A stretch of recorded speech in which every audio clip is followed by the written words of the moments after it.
Hi all, ఈరోజు నేను మీకు ఒక హెల్దీయెస్ట్ టేస్టియెస్ట్ బ్రేక్ఫాస్ట్ ఒకటి చూపిస్తున్నా. అదే మన చియా సీడ్స్ పుడింగ్ మాట. అండ్ మనం ఫస్ట్ ఈ chia seeds over night soak చేసుకోవాలి. నేను ఇయర్లో ఒక 5 స్పూన్స్ యాడ్ చేసుకుంటున్నా. అండ్ ఇది వచ్చేసి 2 పర్సన్స్ సరిపడా క్వాంటిటీ మాట. అండ్ అందులో వాటర్ యాడ్ చేసుకొని మనం మంచిగా మిక్స్ చేసుకొని ఓవర్ నైట్ సోక్ చేసుకోవాలి. అండ్ నైట్ మొత్తం అది ఆ వాటర్ని అబ్జర్వ్ చేసుకొని ఈ కన్సిస్టెన్సీలో అవుతుంది.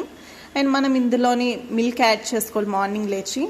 అండ్ ఫ్రూట్స్ మన ఇష్టం, యాపిల్, ప్రోమోగ్రానేట్, బనానా ఏమైనా యాడ్ చేసుకోవచ్చు, బ్లూబెర్రీస్, స్ట్రాబెర్రీస్ అవి. అండ్ కొంచెం ఓవర్ నైట్ సోక్డ్ ఆల్మండ్స్, ఇంకా pecan seeds, sunflower seeds, pumpkin seeds, ఇట్లా మనకి ఏ డ్రై నట్స్ అయితే అవన్నీ యాడ్ చేసుకోవాలి. అండ్ ఫ్లాగ్ సీడ్స్ కూడా నేను యాడ్ చేసుకుంటున్నా. అండ్ ఇంట్లో ఏముంటే అవన్నీ యాడ్ చేసుకున్నాను నేను. మీ ఇష్టం, మీ ఆప్షనల్ అది. మీకు ఏ ఫ్రూట్స్ ఏ నట్స్ కావాలంటే అవి యాడ్ చేసుకోవచ్చు. And trust me, this is the best breakfast ever అన్నమాట. లాస్ట్లో కొంచెం హనీ యాడ్ చేసుకుంటే హెల్త్కి టేస్ట్కి సూపర్ ఉంటుంది ఈ బ్రేక్ఫాస్ట్.